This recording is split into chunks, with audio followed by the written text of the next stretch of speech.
A damaged Mercedes GT3, a front end that should have failed again, and Max Verstappen pushing it flat out on the most dangerous track in the world. This should have ended immediately. Any other driver? Retires. Any other team? Shuts it down. But not this one. Because after a critical failure, after the car was dragged into the garage, they made a decision that shocked everyone. They sent him back out. No guarantees. No certainty. Just pure risk. And what happened next? Doesn't make sense. Overtakes. Aggression. A pace that no damaged car should ever have. All of this, in one of the most brutal race weekends of the year, where everything was already falling apart. This wasn't just a comeback. This was dominance, built on the edge of failure. And the final moment of this story is the reason no one in Formula One can ignore what happened here. This wasn't just a race anymore. It had already become something else. Because Verstappen didn't arrive here to prove speed. He came to understand something far more dangerous. The limits. Not of the car. Of the track. And maybe, of himself. The Nürburgring doesn't give you answers easily. It hides them. In small details. In tiny sensations. In moments most drivers ignore. And that's exactly how this weekend started. Friday looked perfect. The car responded instantly. Balance felt natural. Confidence came quickly. Too quickly. Because at this track, when things feel easy, it usually means you're missing something. Something small. Something that only appears when it's already too late. And Verstappen knows this. He said it before. There is no perfect lap here. Because the track doesn't allow perfection. It allows survival. And that detail changes how you approach everything. Saturday adds pressure. A penalty drops the car down the order. Not catastrophic, but enough to force decisions. Aggressive ones. And aggression at the Nürburgring is never free. It always comes with a cost. But even that wasn't the moment that defined this weekend. Because just hours later, everything changed. A multi-car crash. Heavy impact. And one driver didn't make it. The race stopped instantly. And the atmosphere shifted completely. Because in that moment, this stopped being just competition. It became reality. And that reality follows every driver back into the car. On Sunday, nothing feels normal. The track is the same. The car is the same. But the mindset isn't. Because now every corner means something more. Every risk feels heavier. And that's where the real pressure begins. Because when the race starts, you're not just racing others. You're racing doubt. And for a while, Verstappen controls it. The pace is stable. The car behaves. Everything looks under control. But at the Nürburgring, control is temporary. Because this track doesn't break you instantly. It waits. It lets confidence build. And then, it finds the smallest weakness. And when it does, it doesn't warn you. It exposes you. And that moment is already closer than anyone realizes. And then, it happens. Not a crash. Not a dramatic moment. Something far more dangerous. A feeling. The front end suddenly isn't the same. Turn-in loses precision. The car stops responding exactly how it should. It's subtle. Almost invisible. But at this level, that's everything. Because when the front of the car starts to go, the entire balance follows. Grip fades. Confidence drops. And every corner becomes a question. Now here's the critical moment. Most drivers stay out. They convince themselves it's manageable. They adapt. They push through. But Verstappen doesn't. He reacts immediately. Because he understands something essential. At the Nürburgring, you don't wait for confirmation. If something feels wrong, it already is. So he dives into the pits. No hesitation. No second thought. And at first, it looks routine. A normal stop. But then, everything changes. No quick service. No driver swap. Instead, the car is pushed into the garage. And that one detail tells you everything. This is serious. Because once a car disappears behind those doors, you're no longer racing. You're trying to survive. The mechanics move instantly. No wasted motion. No confusion. They go straight to the front. Because that's where the problem is. And what they find confirms the worst. This isn't surface damage. It's deeper. The splitter is compromised. The structure affected.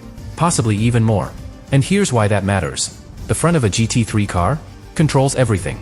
Aerodynamics, cooling, stability. If that area fails, the entire car becomes unpredictable. At high speed. On the most unforgiving circuit in the world. Now the situation changes completely. This is no longer a quick fix. This is a full rebuild, under pressure. And the clock doesn't stop. Minutes pass. Positions disappear. The race continues without them. And outside, other teams take control. Clean, efficient, relentless. Exactly how you win here. But inside that garage, it's a different race. A race against time. Against uncertainty. Because here's the real problem. They don't fully know what caused it. And that changes everything. Because fixing damage is one thing. Understanding it is something else. Was it contact? A curb hit? Debris? Or something hidden? Something that could happen again? And that doubt becomes the most dangerous part of all. Because now they're not just repairing the car. They're making a decision. A decision that could define everything that comes next. Do they send it back out, without full certainty? Or do they stop here, and accept defeat? There is no safe option. Only risk. And what they decide next is the moment that transforms this entire story. Inside that garage, the pressure becomes something else entirely. This is no longer about fixing a car. This is about making a decision, with consequences far beyond this race. Because they know something most people don't. If this car doesn't go back out, the damage doesn't end here. It carries forward. Into the next race. Into the biggest race of all. The 24-hour event. The real target. And suddenly, this moment becomes bigger than anything happening on track. Because without enough laps, without enough distance, everything they've built starts from the worst possible position. So now the question changes. Not, can they fix it perfectly? But, can they risk it imperfect? And that's where everything becomes uncomfortable. Because sending the car back out, without fully understanding the failure, means accepting something very simple. It could happen again. At full speed. With no warning. But they don't hesitate. They commit. Completely. The front end is rebuilt. Fast. Precise. Under pressure. Not perfect. But enough. Enough to try. Every bolt tightened. Every piece aligned. Because now, there is no second option. Only this. The engine fires. And for a moment, everything goes quiet. Because everyone inside that garage understands the reality. This is not safe. This is necessary. The car drops. Slowly, it rolls forward. Back into the pit lane. Back toward the track. Back into danger. Now imagine that moment. You're back in the car. You know what just happened. You know the damage was serious. And you don't fully trust what's underneath you. But you still have to push. That's the situation. And at first, he doesn't attack. He listens. To the car. To the feedback. To the smallest signals. Every corner becomes information. Every braking zone, a test. Is the front stable? Is the grip consistent? Is it going to hold? Lap by lap, the answers start to come. And then, something changes. Confidence. Not full confidence. But enough. Enough to go from surviving to pushing. And that's when everything shifts. Because instead of just staying out of trouble, he starts closing the gap. Car ahead. Then another. The distance shrinking. And then, the first move. Late braking. Commitment. No hesitation. Overtake. Clean.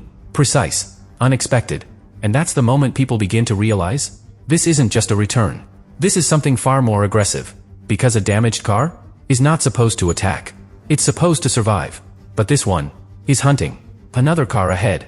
Pressure builds. Same move. Same confidence. Another overtake. And suddenly, this becomes something no one can ignore. Because what they're watching shouldn't be happening. A compromised machine. A rebuilt front end.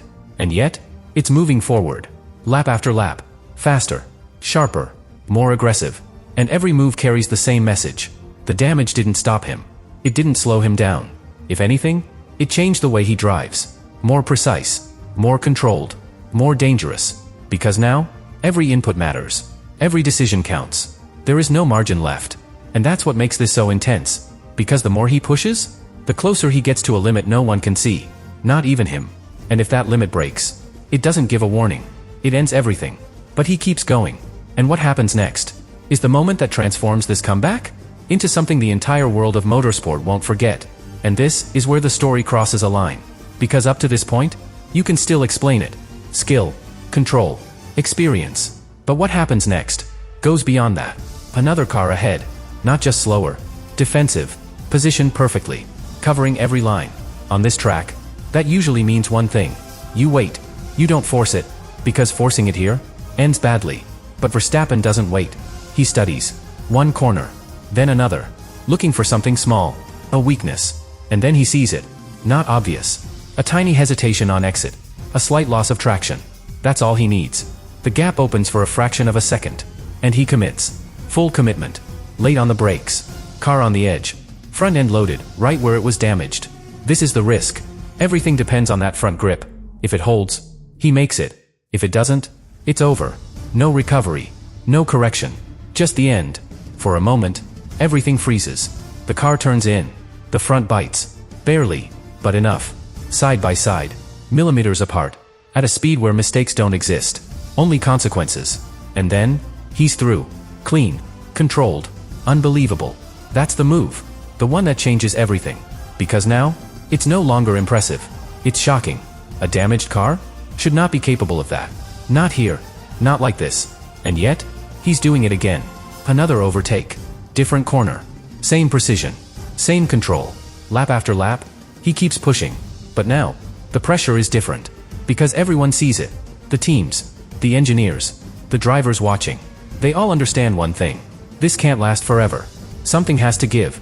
Because a car like this, under this stress, eventually breaks. That's the reality. And Verstappen knows it. He feels it in every corner. The limits are closer now. The margin, almost gone. But instead of backing off, he adapts again. Smoother inputs, cleaner lines, maximum efficiency, extracting everything, without crossing the line. And that's what makes this so dangerous. Because he's not just pushing, he's balancing, right on the edge, between control and collapse. And somehow, he stays there, lap after lap, against logic, against expectation, until the realization hits. This isn't just a comeback. This isn't just a strong drive. This is domination, built on something that shouldn't even be working. And that changes how everyone sees it. Because now the question isn't, how did he come back? It's something much bigger. What happens when he doesn't have damage? What happens when everything actually works perfectly? Because if this is what he can do, with a compromised car, then the real threat hasn't even appeared yet. And that's why this moment matters. Not because of the overtakes, not because of the comeback, but because of what it reveals. About the driver, about the team, about what's coming next. Because the Nürburgring didn't just test them. It exposed something. Something dangerous. Something unfinished. Because behind every overtake, behind every lap completed, there's still one question waiting. What caused the failure? Because until they answer that, this story isn't over. It's just getting started. And the next time it happens, there may not be a comeback.